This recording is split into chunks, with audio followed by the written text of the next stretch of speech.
I was in my early 20s. Was in the investment world. My job was going great. I had lots of friends, kind of was living as if I was invincible. And then 9/11 hit and it really shook me up. It made me stop and wonder about my own mortality. This is the thing that forced me to say, I need to figure out the big questions of life. Hello, and thanks for joining in. I'm Jana Harmon, and you're listening to the Side B podcast, where we see how skeptics flip the record of their lives. Each podcast, we listen to someone who has once been an atheist or skeptic, but who came to believe in God and Jesus to their own surprise. There are different reasons or catalysts that may stop someone in their tracks to reconsider their own skepticism towards God and faith, towards their own presumptions, their own way of looking at the world. One of these catalysts is an unexpected, sudden, or significant event in the world. Disruptive events or circumstances often demand our attention. They raise our awareness beyond the mundane, normal day-to-day activities to potentially consider the larger, deeper, big questions of life. Those grand moments can sober us to think about our own beliefs, our direction, our purpose and meaning, what we think about death and beyond. Some people take those interruptions seriously as an opportunity to look more closely at their own lives.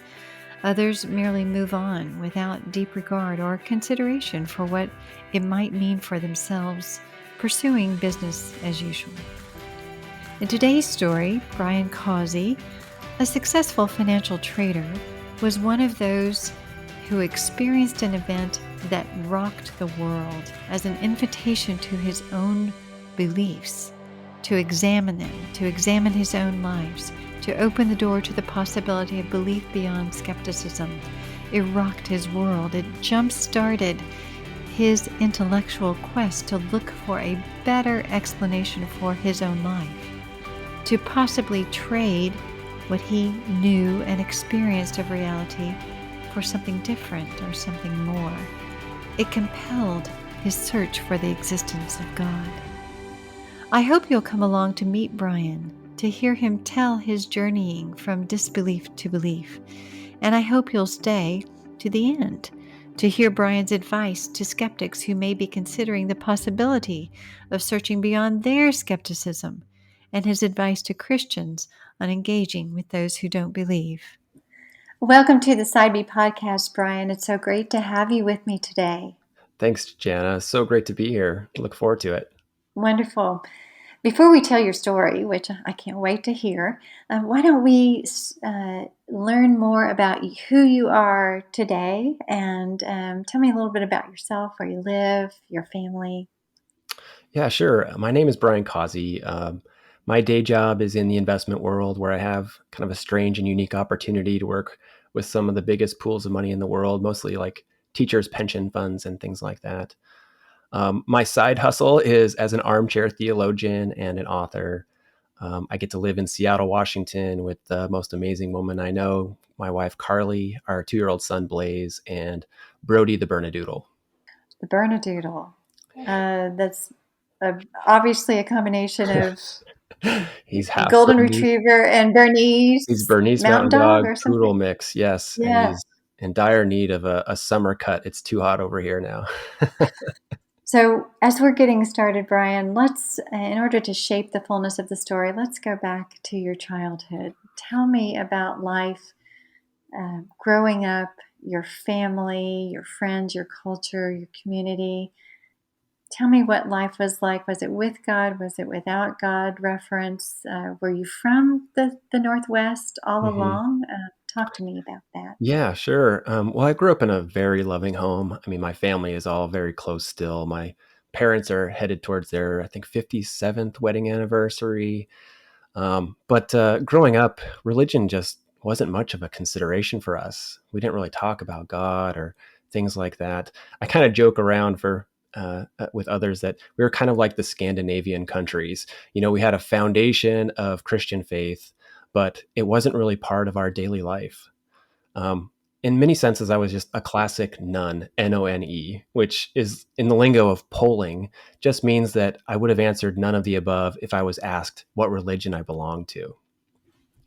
I think I had probably a faint sense of the spiritual. I mean, I wasn't a materialist. I knew that much.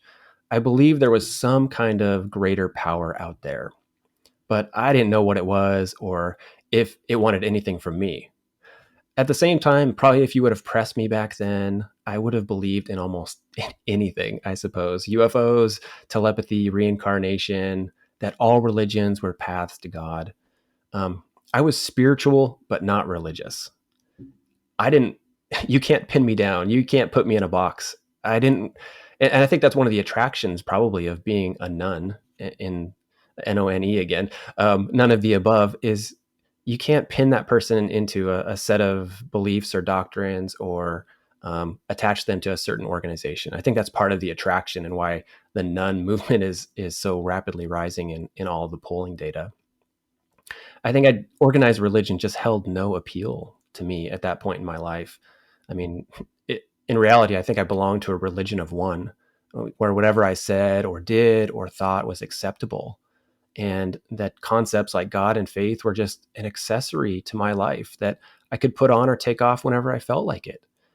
I could change my standards in line with my behavior such that I could never be guilty of anything.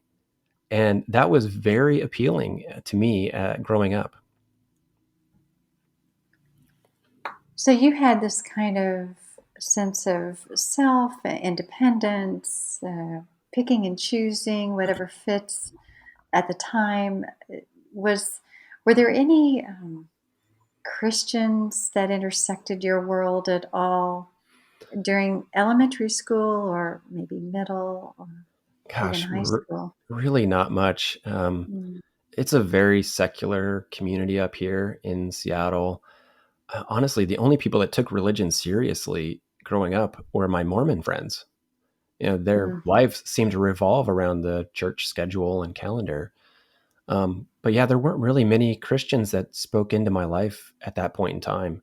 None that could really give me any hints of life's real direction. And so I kind of felt like I was floating like a wave in the ocean without an anchor. Hmm. But you enjoyed the freedom of it. I did. I did. I think that freedom was, was the best way for me to enjoy the fascinations of life. I at that point in my life enjoyed the party scene and enjoyed um, kind of wanting to live forever as an adolescent.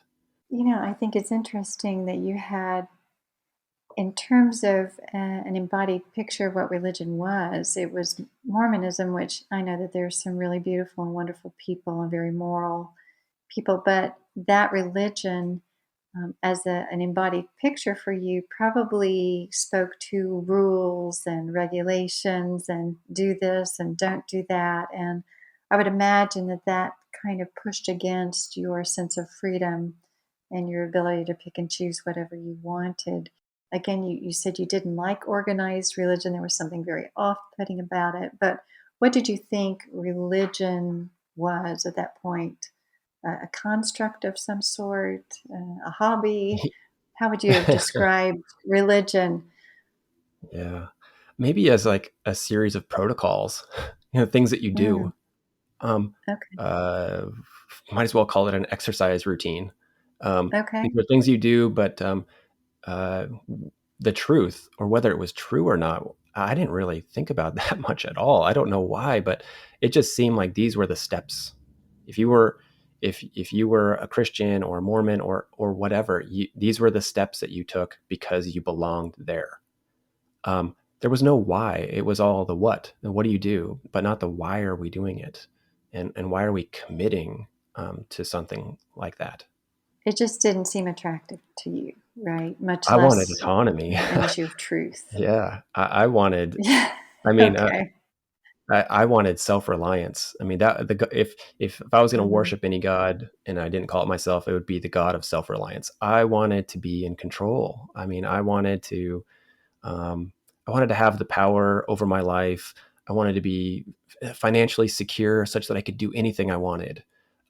Those were the things that I really pursued.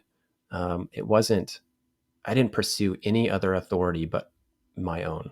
I think sometimes that seems so very attractive to so many people, this idea of independence and autonomy, and that that there are only positives that come from that Mm, way of thinking or being or living. You mentioned though that you, in some sense, you felt like you were floating, like not grounded in mm, something. I wonder if you felt any negative implications or ramifications from this kind of sense of autonomy. Did it make you feel isolated or too isolated? That you didn't have a place of sense of belonging, or were you just kind of the common teenager who, hey, I'm just having fun, live, eat, and drink, and be merry, and for yeah. tomorrow we die. There was definitely a time in my teenage life where I I looked at the meaning question. I realized I didn't know what life's meaning was, and I fell into a depression and such so bad that I really thought about suicide quite a lot, almost every day. And it kind of uh, uh, dis- I went out of all sports and kind of went into my mind, almost retracted into my mind, stayed in my room a lot, and pondered the meaning question. And what did it matter if I ended my life? There was no meaning to it. I was going to die and maybe be as part of the circle of life. And that was a real waking up for me. I think that was one of the many moments in my spiritual life that led me to who I've become today. Is I went through a pretty bad period.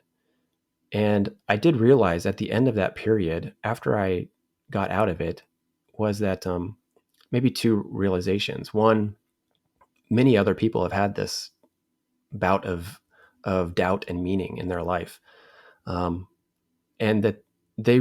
So I realized that there were other people in the same boat as me that got out of it, and that was very helpful for me to basically mature in that direction. And maybe the other takeaway for me was I realized I couldn't solve this myself. I couldn't keep looking inward and find the answers.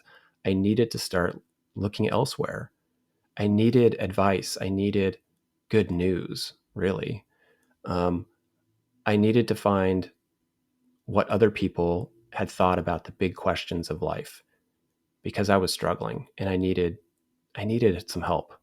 So when you're in that place of openness, of needing help, did you consider wondering whether there was a God who would have something to say about the meaning in your life, or any other religious person? Or where did you look for when you started thinking you needed to look outside of yourself? Hmm.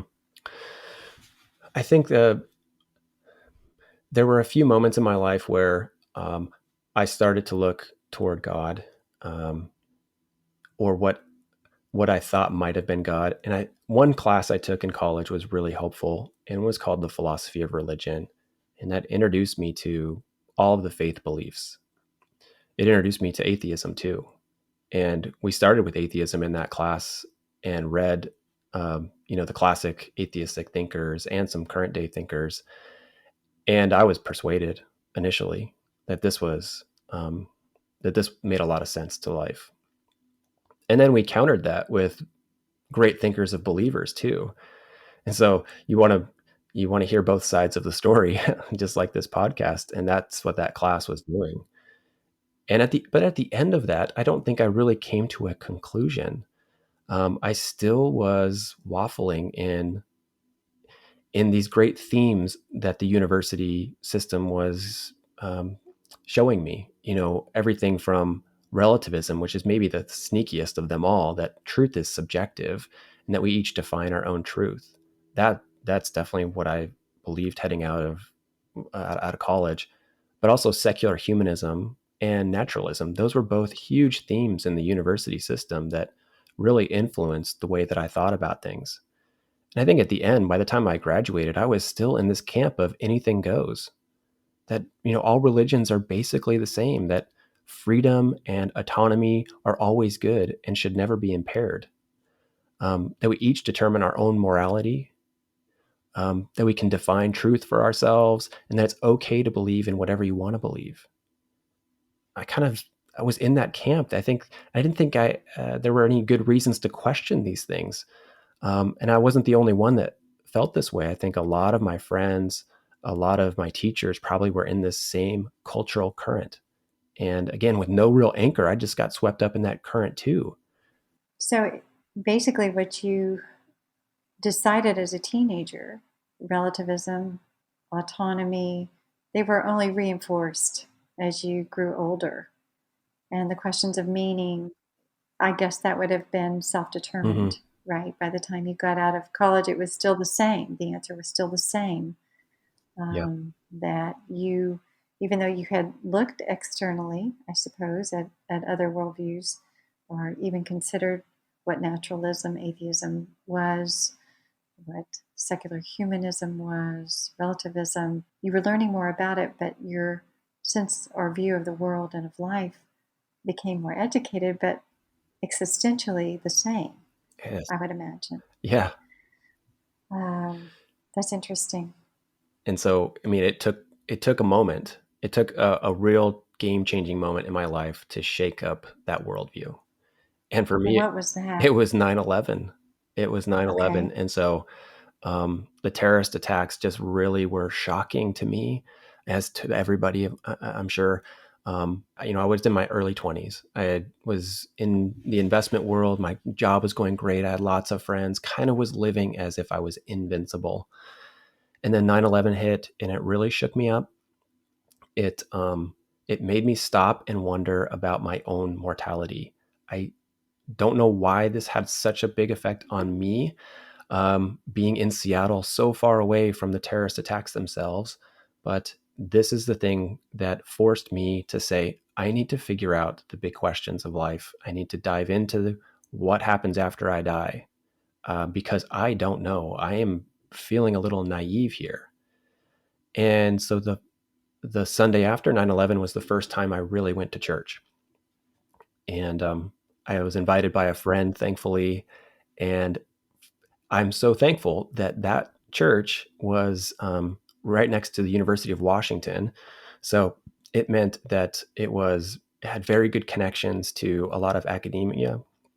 The library at this church was stock full. It was um, I didn't know churches had libraries, and many don't still, but this one did, and it allowed me to do a lot of personal self reflection because it had things on audio tape back then, where I could pop in a tape or a CD on my commute. I could check out books for free, and so I did a lot of that. I took the Alpha class, which they offered, and I really just dove in to trying to answer all of these tough questions. And I had a lot of tough questions. I mean, faith and doubt, science and religion, evolution, the age of the universe, miracles, lots of questions. And they had thoughtful responses to all of these, not just from, the Christian perspective, but they would have interviews with scientists, world class scientists that would come and speak in person at the church and have debates, have talks, all sorts of things that were just eye opening to me. And so, not only did I approach this whole challenge after 9/11 by diving in, but for whatever strange reason, 9/11 also was this turning point in this new movement called New Atheism. And the New Atheists kind of created a publishing sensation with all of these books that hit after 9/11, basically saying that, you know, a religious believer is illogical, unscientific, and probably harmful for the world. And that really blew through academia. It blew through the media and really made a lot of people quite influenced by their thinking. And I had to kind of battle with all of those thoughts too, not only the classic thinkers and my own questions, but a really in your face style approach of these skeptics.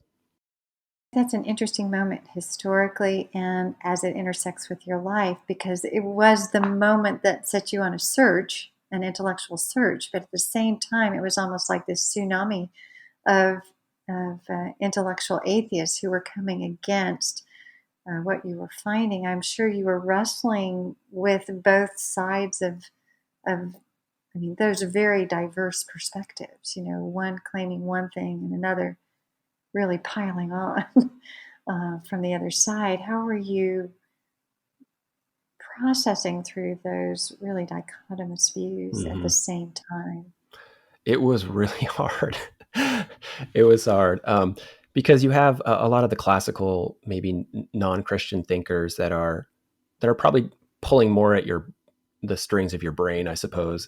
They're not going after the emotional questions, but then these new atheist authors are going after the emotional side a little bit harder, and both are really challenging. They're compelling, maybe rhetorically persuasive.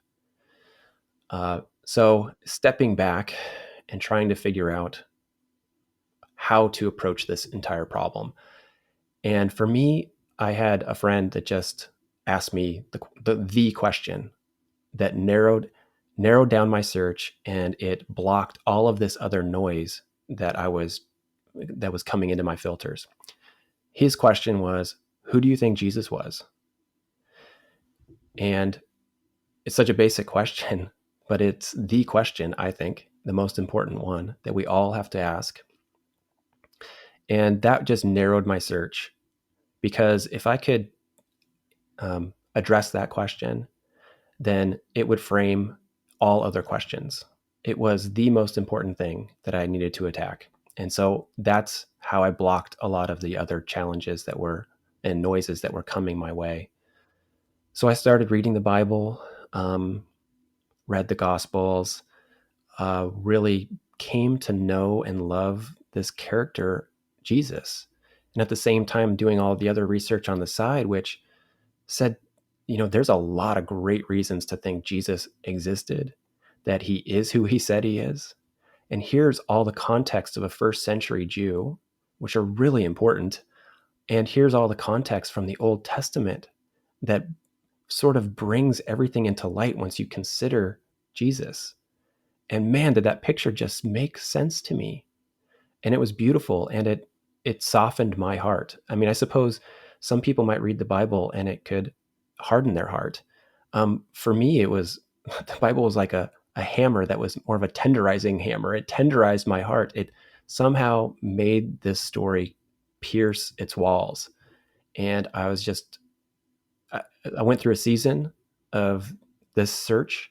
I say it lasted a long time, but in reality, it was only about 2 years, because it was just so momentous to me. That 2 years was incredibly momentous. At the end of that season, I committed my life to Jesus. I wanted to take a quick break from our story and ask you a question. Have you ever wanted to talk about your faith in a more effective way, like C.S. Lewis? Who wouldn't? If so, I'd like to tell you about a special live stream event coming up with Randy Newman, another C.S. Lewis Institute host of the podcast Questions That Matter. You might be familiar not only with his podcast, but also his wonderful book called Questioning Evangelism. Well, he's now written a new book called Mere Evangelism, where he highlights the methods C.S. Lewis used for meaningful communication, such as storytelling, humor, imagery, and more. And he teaches us how we can use those methods in our own conversations. Randy will be talking about his new book in a live stream event on the evening of September the 24th. You will be equipped to talk about your faith and engage with unbelievers wisely, whatever their attitudes towards Christianity might be. You will also be given the opportunity to ask questions of him after a time of discussion with Joel Woodruff, the president of C.S. Lewis Institute. There's no doubt that Randy's winsome style and his deep commitment to sharing his faith will make for a very enjoyable learning experience. We hope you'll sign up. There's no charge for this event, but you do need to register. For more information, please go to cslewisinstitute.org/mere-evangelism. Now back to our story. So obviously you went on a very intentional intellectual pathway towards this investigation of Christianity, of the person of Jesus. You reading the Bible, I'm sure you were probably very surprised what you found in the Bible.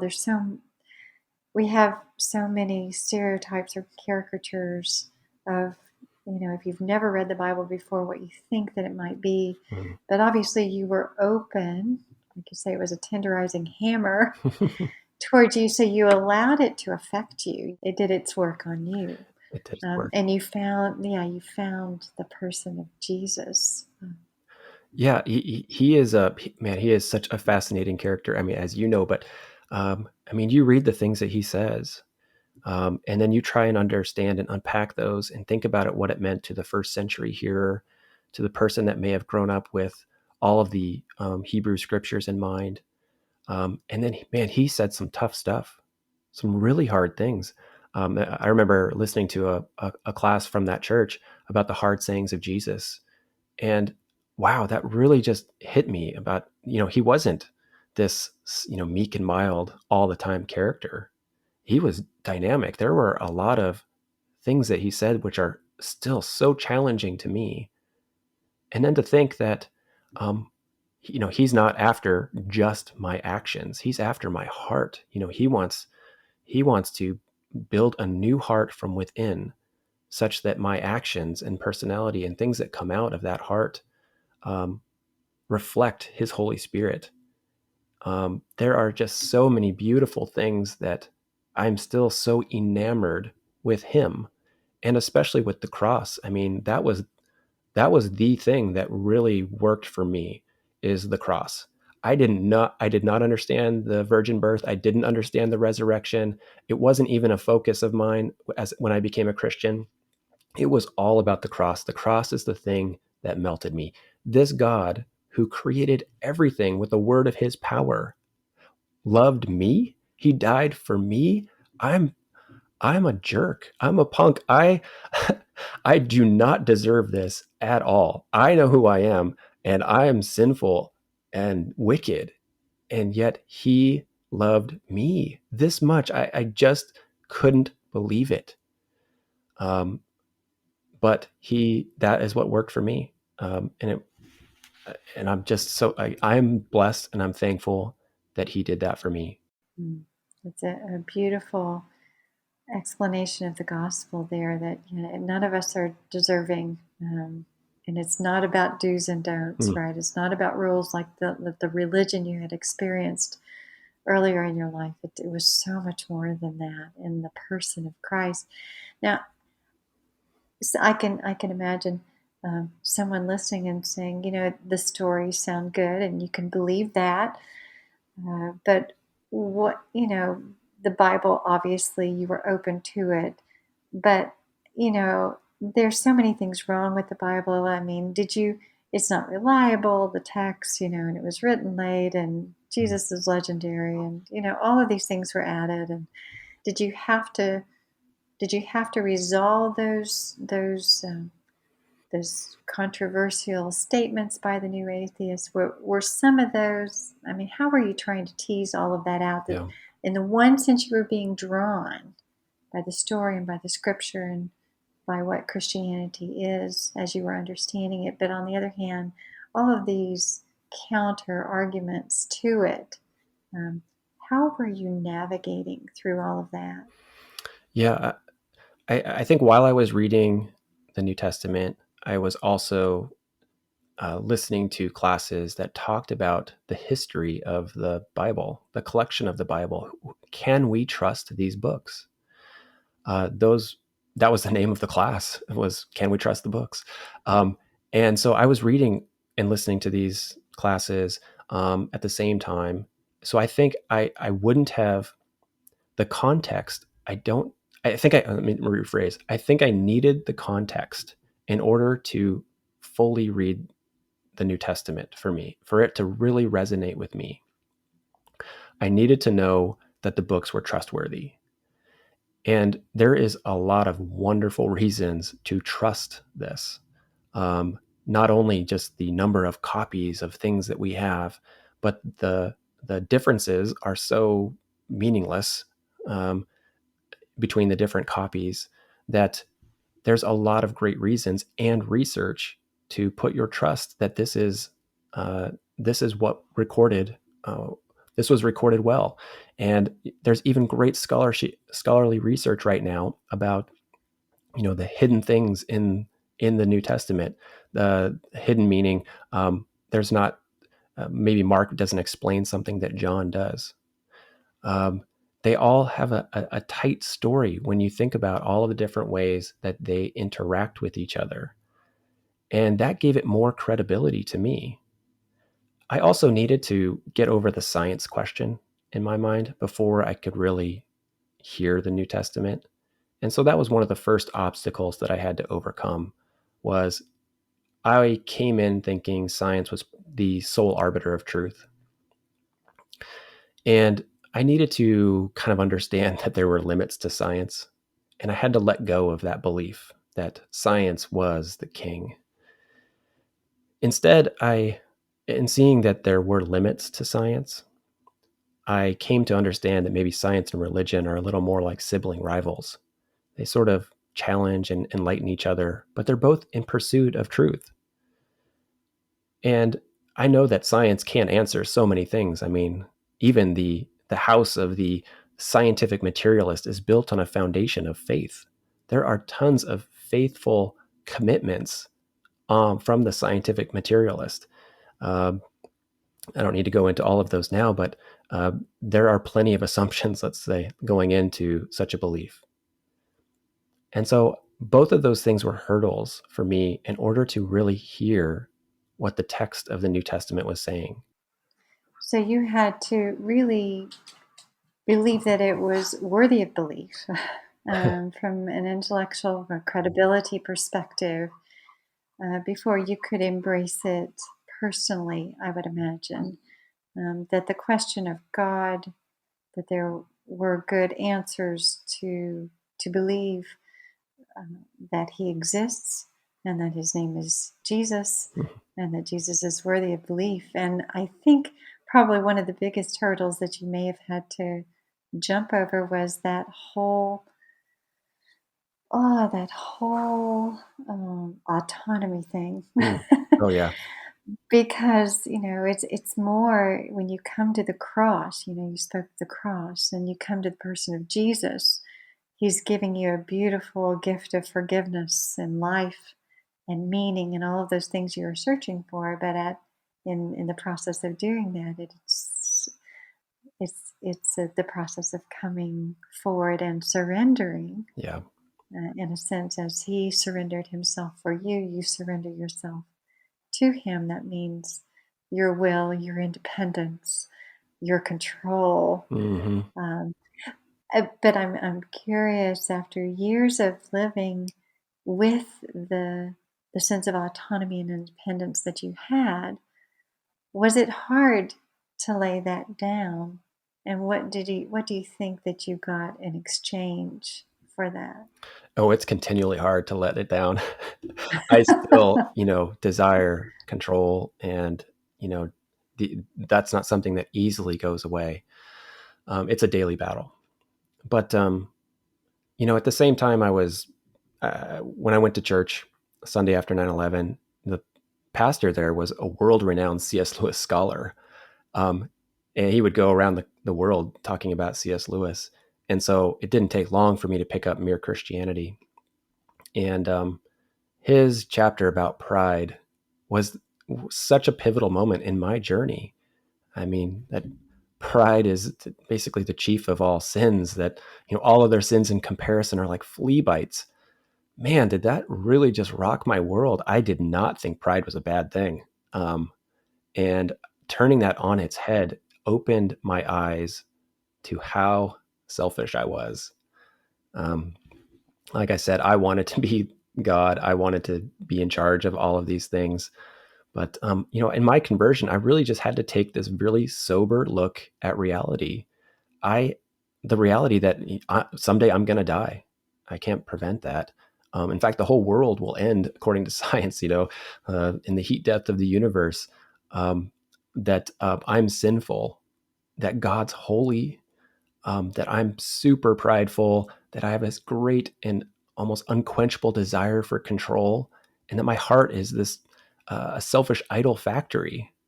This was this was my sober look at reality. So, in order to hear the good news, I had to recognize the bad news. I had to see the darkness to appreciate the light. And Lewis really helped me with that in the terms in describing what pride was, and that I needed to relinquish. And it's, again, I say, a daily battle to do this, but I know who's in control. I know that I'm not in control. It doesn't take long for me to go about my morning before I realize that's the case. And so that's why I'm on this very long and bumpy road called sanctification, where I'm trying to be more and more like Jesus and failing left and right, but giving it back to him and trying as hard as I can to let the Holy Spirit be the light that shines out.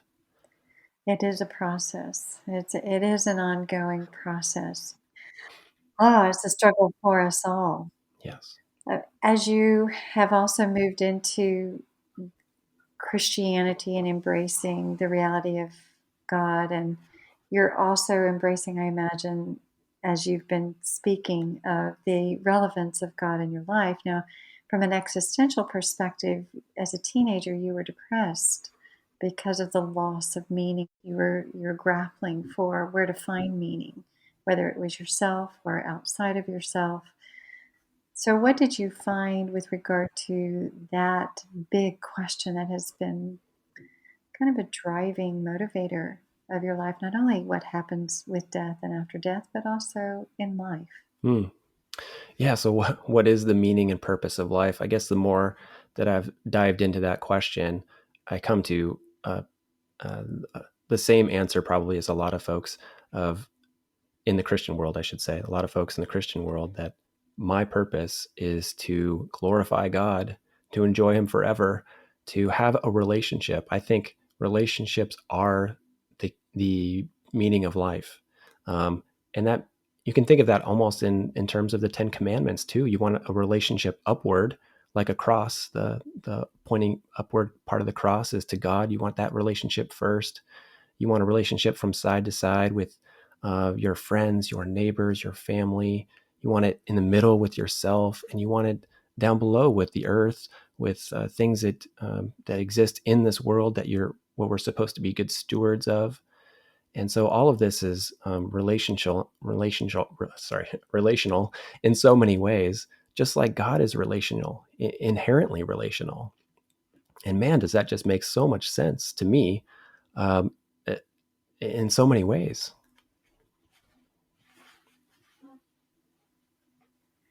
And I would imagine because you have gone on in your life not only to explore and the depths and riches of these relationships vertically, horizontally, with the world, with yourself, actually, that you have found deep meaning and purpose. But I know of you that you've also done a lot of writing and work with apologetics to the point that you've actually written down what you have found to be compelling evidence for the existence of God. I'll hold up your book here. Oh, It's called Trading Gods, A Rationale for Faith. Tell me what led you to write this book, and its contents are superb. For anybody who's listening, I would encourage you to pick up this book that provides just a very cogent, um, clear, accessible reasons for the reality of God. What drove you to write that book? I really didn't want to write a book, to be honest. It's so hard to write a book. What I wanted to do was just teach a class at church.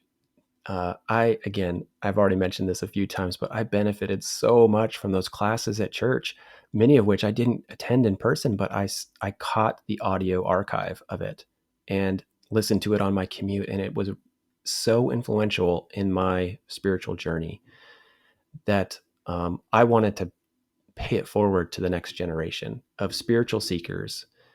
And so I wrote the book as not a memoir, but basically as a way of how I got from being a nun to being a Jesus follower, and all of the different things that I had to combat, to address along that way. I mean, this is the book that I wish I had when I was 23, 24, and 9/11 just hit. Um, Again, I benefited so much from people going down a path before me and then reporting it back to me, that I'm hoping this book will do the same for someone else. I'm sure that it will, and I hope those who are listening or watching will take a look at Brian's book, Trading Gods. It's an excellent book if you're a seeker, a skeptic, or a Christian who wants to build more confidence in your faith. I'm also curious, at this time of your conversion, were you married at that time, and or not? And I'm curious how your family embraced this newfound faith. Actually, probably they watched you over that 2-year period, but I wondered how your family and or friends accepted you, especially in a very secularized culture. Yeah, it is. It's an interesting question because, again, for a secular community like Seattle, where no one really wants to talk about religion that much, that my conversion meant a lot to a few people and didn't mean a lot to most people. It was, oh, he's into that now. Interesting. Okay. It's a hobby or something on the side, not knowing just how radically it changed my life. Again, this is one of the reasons I wanted to write the book too, is for my friends and family, because I wanted them to be able to read something that gave a really good comprehensive case for the God hypothesis, that why I believe what I believe is um, not just a whim, but it has a really, really strong foundation. And this is how I'm going about addressing these big questions of life. And I know you're probably, my friends and family that don't believe, I know they probably don't have great answers to these, or they're questioning it themselves, but maybe they also don't want to have a conversation about it. But maybe they'll read the book. Maybe they'll approach these at their own pace. And so after teaching a class at church, I realized that the book was the next thing that I had to do. And spent the next couple years putting that all together. It really is a worthwhile read. Um, I'd like to pause for a moment and ask you a favor. If you're enjoying the Side B podcast or find these stories helpful, would you please leave us a review and rating wherever you download these episodes? Your feedback helps other people find these stories, and we genuinely appreciate your support. Now back to our story. Speaking of life change, how would you describe your life and how it has really changed since you embraced God's existence in Christ as being King of the universe, essentially? Yeah, I think before I was a Christian, I was just easily persuaded that truth was relative, that science held all the answers, and all religions led to God. I mean, I thought that view was maybe the most loving interpretation of reality. Um, but I think it was a perspective full of contradictions too. So it was like a spineless tolerance instead of actual truth and real love. And I realized that I wanted to pursue actual truth and real love. So when I reflect kind of on that time in my life, I feel like I was emotionally immature. Um, I wanted all religions to be true, so I wouldn't have to do all the hard work to figure out which one I wanted, as well as to have something that might limit my freedoms or that might isolate me from my friends and family. Um, I also think that before becoming a Christian, I was maybe more of a shadow of a real man, an apparition that, was generally apathetic to almost everything in life that mattered, with the exception of one thing, and that was myself. But I mean, I had no conception of whether there was a cause worth fighting for. Maybe a naive little boy that just wanted to do things my way, and um, and my way almost had nothing to do with truth, love, or beauty, um, or virtue. Now that I'm a Jesus follower, like I want to pursue those things. I want to pursue truth, beauty, and virtue. Um, I acknowledge I'm still, a wretched sinner, completely dependent on the love, grace, and mercy of a Savior. But now I'm on this path that I'm hoping will result in fruit being born somewhere. That these investments are in my time and energy are exactly what the Holy Spirit wants me to be doing, because they will help somebody, just like somebody helped me. People I didn't even meet helped me so much. Um, that's what I'm feeling called to do. What a beautiful story, Brian. So articulate and so forthcoming in the way that you talk about yourself, and how you were, and the things that you were searching for, the depths of your despair, even as a teenager, but how far you've come. But I also appreciate, I think, the diligence and the intentionality of your search. You were really looking for something, and you did due diligence, really, to search for the answers. And I hope that others will be inspired and challenged by your stories. If there are curious skeptics who are listening or watching to this podcast, to your story, and are curious about God, maybe they have had an event. It may not be 9/11, but there may be other things in their lives that have sobered them to the possibility of, or of even asking questions. Is there something more? Is there someone more? Is there something different than I know? What would you say to someone like that who might be listening in? First of all, I love the name of the podcast. I suppose, my first musical experience with listening to the other side of the record, well, I guess for me it was a tape, but listening to the other side of the tape happening back in 1992. I mean, I was just a teenage punk in Seattle when my city exploded with what became known as grunge music. And I bought the tape, the single for Pearl Jam's Jeremy. And I really connected with that song. It's a dark song about, teenage angst and school violence. But on the other side of Jeremy is this beautiful song called Yellow Ledbetter. And it's such a beautiful song, even though the lyrics are almost entirely inaudible. But, when I was at a Pearl Jam concert about 8 years ago, uh, and they were going out for their encore, no one wanted to hear Jeremy. They all wanted to hear Yellow Ledbetter. And it brought the audience together, brought the audience and the band together in such a beautiful and, dare I say, transcendent kind of way. And so, my point here is flip the side of something dark can be something beautiful. And, but let me try and address this in a more practical way. I think in my initial approach with a non-believer is to really try and build some trust. Be a good friend, be sincere with my questions about, and really be sincere with my curiosity. And hopefully through that interchange, we can come to some area of commonality. An area that tends not to be all that controversial is just to say that the pursuit of truth is a noble and important endeavor. And hopefully that's a good starting point. Another method to find common ground is maybe just to express that we all have faith beliefs. I talked about the scientific materialist, that there's a lot of faith behind their belief, and it may not be so hard to point that out. But that can work with people of other religions, with agnostics too. We're all in this place where we do not have absolute knowledge with indisputable evidence.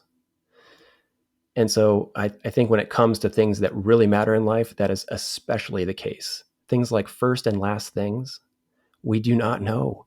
Um, Things like how we should live. There's a lot of faith built into those kinds of dilemmas. So, but is there really a more important and fundamental question than is there a God? I mean, that was the thing that that was the question for me, was who was Jesus? And I think the answer to that question just has ramifications for every other question in life. So ideally, I want to move the skeptic from a state of complacency to a state of curiosity. I want them to wonder what's on the other side of that record. So in the book, I try to give my best case for the rationality of that by looking at all of the evidence and kind of coming to my conclusions. And then somehow pointing all of these things to the Jesus story as this curious resolution to all of these big questions. I mean, certainly the Jesus story should raise their suspicions that maybe there is something more to this. And so maybe a worldview of science only, or materialist only, or secular only just sort of has some serious gaps that maybe you can have them to be get them to be a little more curious, and that maybe that this Jesus story is actually more credible. They already know it's more beautiful and more hopeful, but is it more credible? And I think we can get them in that direction. I'm actually very impressed that since you live in a secular part of the United States in Northwest US and Seattle, that you actually were given a gift, like you say, of a church next to the University of Washington that appreciated the mind, Hmm. that weren't threatened by the big questions, that provide deep resources, whether it be a library or classes or teachers, that they guided you in a way that you needed to find that credibility. I think of so many seekers are looking, but they can't seem to find those kind of rich resources. So again, I'll point people back to your book, as well as perhaps to the Bible, or just keep looking, because there's so many wonderful thinkers who are dealing philosophically, scientifically, um, historically, archaeologically, with these kind of issues. But I also appreciate your humility and our understanding of our own limitations. Not only science is limited, but we in our humanity are Mhm. limited. But we're all seeking for the best explanation of reality. So I appreciate that about you. So Brian, when if you were to address believers directly in terms of their role and their influence, and with non-believers, or those who are perhaps skeptical, or nuns, Mhm. who don't seem to care even, perhaps, um, what would you advise Christians to do, or to think, or to be? Yeah. Well, I think to the Christian, well, let me just say, a few times a year, I try to ask myself this question: what breaks my heart? And then to lean into that heartbreak, thinking about how I can help, or how can I be used by the Holy Spirit. I think a person's answer to that question is going to change during different seasons of their life. But one thing that breaks my heart right now is that there are so many nominal Christians out there. I mean, the polling data seems to suggest that the average Christian in the pews has a rather flimsy understanding of what they believe and why they believe it. And that we've collectively been sort of drifting away from those core Orthodox beliefs, probably swayed by the whims of the culture or the arguments of the new atheists. Um, so it's no wonder that many people tend to fall away from their faith when they enter the secular university or enter the secular job force, or when they simply just befriend an intelligent skeptic or an atheistic professor. I think there are just far too many Christians out there whose faith is like a house built on sand. And, or maybe to use a better reference would be Jesus's parable of the sower, in which some people hear the word and they believe, but because they have shallow roots, as soon as they're tested, they fall away from their faith. And honestly, that's what really breaks my heart right now, um, because it just seems like uh, those who fall away so quickly upon fairly shallow challenges is that they don't know how well Christianity addresses the tough questions. I mean, they've been raised on a diet of milk, but even as adults, they're still drinking milk, and what they need is meat. And Christianity just has this super long and distinguished tradition of pursuing and defending the truth. And it is meat. It's beautiful. It's encouraging. And I just, in my thinking, if they only knew the strength of their foundation in faith, they'd be better equipped to talk to their skeptical friends, to talk to the nuns out there. Um, if more Christians were encouraged by this intellectual history of our faith and the soundness of the arguments and our claims as Christians, then having these discussions with non-believers can just feel so much more natural. It can be less intimidating. Um, we have to do this, of course, with gentleness and respect. But that would be my encouragement to the Christian out there: is get familiar with some of this stuff, because once you're armed with that, you don't have to use it as a weapon. You use it as an encouragement. And that way you can bring up these types of topics with those skeptics out there. That's wonderful. I really appreciate that. Thank you, Brian, for telling your story, your wisdom, your advice. It's all been so amazing, truly, to see the change in your life and just the dedicated purpose and meaningful direction that you've taken. It's obvious that you see your life as something bigger than yourself. So thank you for coming on board today. Thanks, Jenna. I really appreciate it. Thanks for tuning in to the Side B podcast to hear Brian's story. You can find out more about his book, Trading Gods, A Rationale for Faith, and his website in the episode notes. For questions and feedback about this episode, you can reach me by email at thesidebpodcast@cslewisinstitute.org. If you enjoyed it, I hope you'll follow and share this podcast with your friends and social network.